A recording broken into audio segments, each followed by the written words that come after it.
Bolanda biso na Happy Box TV.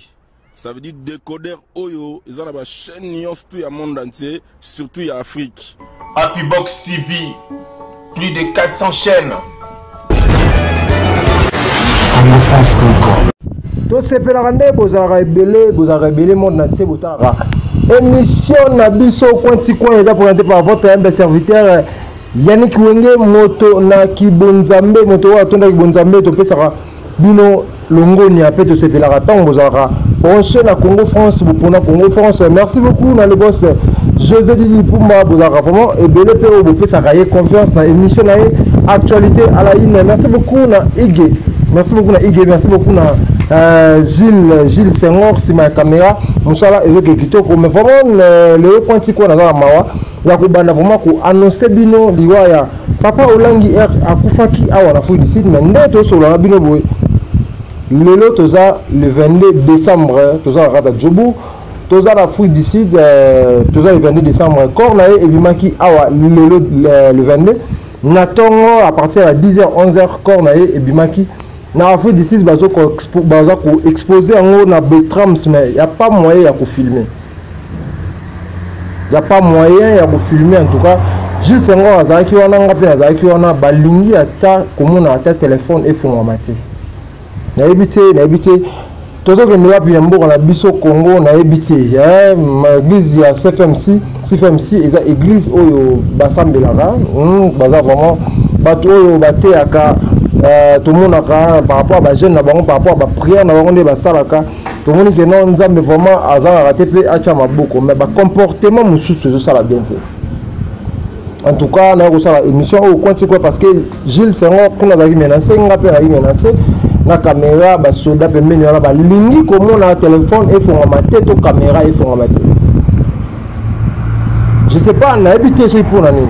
Na habité ce qui pour la ligne en tout cas surtout avec un peu tout ça la biso n'est pas la biso tout ça presse tout ça parti pour te tout ça la barrière t tu peux ça information tu peux ça information la source mais les la information donc tu peux ça bien en lelo avec ba image corps ko bima corps on ezaki nanu ba bomba ino secret ba bomba ino secret ba ko zo batu ya kati ba ba zu batu bazaki batu le na 9h qui a mutu yaki kitaki na Yoville kuna place ba congolais ebele bazalaka mutu ke ye zu batu pe ba kina bango kuna place ba exposer corps réseau en calamité ti ba 17h 18h déjà et kolonga awa na Afrique du Sud na Johannesburg précisément. En tout cas ça fait mal vraiment ndenge tout monde qui réaction ya batu kuna ya ba membre ya église ya mama balingi te to zwa image ata photo to meka ko zwa te vraiment et ça lui vraiment pas si et ça ne vraiment pas si en tout cas merci beaucoup dans le président jeune Nyons le réalisateur le plus frais Gilles Senghor merci beaucoup toujours ça les autres ambula kitoko vraiment ils a pas si kaka ils a passionné toujours le bas pourquoi qu'on interdire médias et joie des kamou ya matanga image na matanga vraiment ça fait mal vraiment mal ata photo à pamba tout le monde a expérimenté la photo ata ba image ya mike kuna baboyi mutu a filmé te surtout ngai kuna balingi na pousa na route pembeni te onga na contre autant babola nga kufaki nga saki émission mo boy ya bien te OK nga na saki pour na pesa bino kaka ba information vraiment ça fait vraiment mal les boss je dis pour malina lo ba moni église to kende to sambela to la ça image ya nzambe en tout cas, on a jugé binoté parce que Bible dit il ne faut pas juger battu. Ne juger point, afin que tu ne sois pas jugé. Donc, on a jugé église, mais ça fait mal par rapport au comportement où on a la monnaie. Surtout, il y a qui peut toujours image informer monde entier. Parce qu'à une minute, tu vas éviter que le corps est bimi. Tu vas éviter que le corps, il y a papa Olangi. Il y a exposé les lots.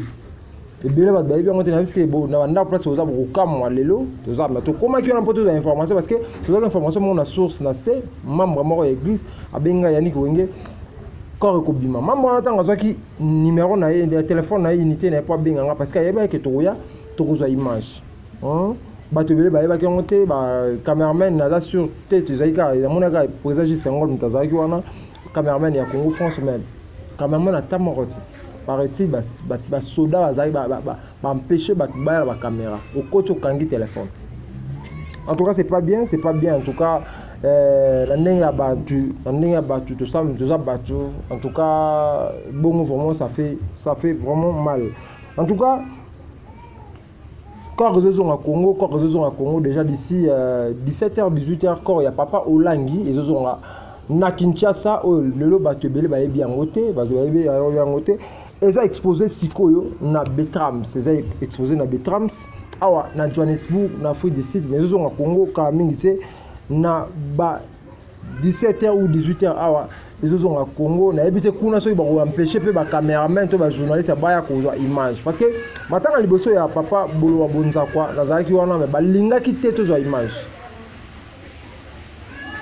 donc balinga ki te to zo image to zo ka image wana na makasi si Papa Bolo wa bonza kwa ndenge ko rezongaki lelo matanga Papa Olangi ba boy pe to zo image na ebité sikona Kinshasa kuna soki ba cameraman ba journaliste bokozala bokozala pe ba interview. En tout cas, on a dénoncé et ils ont vraiment passé pour l'église l'église à Maman Olangi. En tout cas, ils ont vraiment passé. On a vu qu'ils ont mis Beko et Bino à l'église, mais vraiment ça fait mal. Bisous à tous à Johannesburg, tout le cas vraiment. Tu peux ça information la source parce que tous les Congolais, tous les vivre à la Mboka, on a partout dans la Pretoria, dans la Cape Town, dans la Durban. Partout, ceux qui ont besoin de numéro na biso nde bokozo biso. Merci beaucoup na vraiment na esengo. Ya kopé sa bino information ya journal lelo talaka bino vraiment ceux qui bino te na éviter bin na kende ce soir parce que bino ça amener confiance na congofrance.com. Merci beaucoup na le boss José Didi Dipumba. Merci beaucoup na batu nyonso o balaka toujours branché na congofrance.com. Merci beaucoup na président Gilles Senghor to komi vraiment na suka ya émission ya bino coin o da représenté par Yannick Wenge moto na Kibonzambe. En tout cas na tiki bino kitoko to mona sima mikolo po langi si ya émission musuzu coin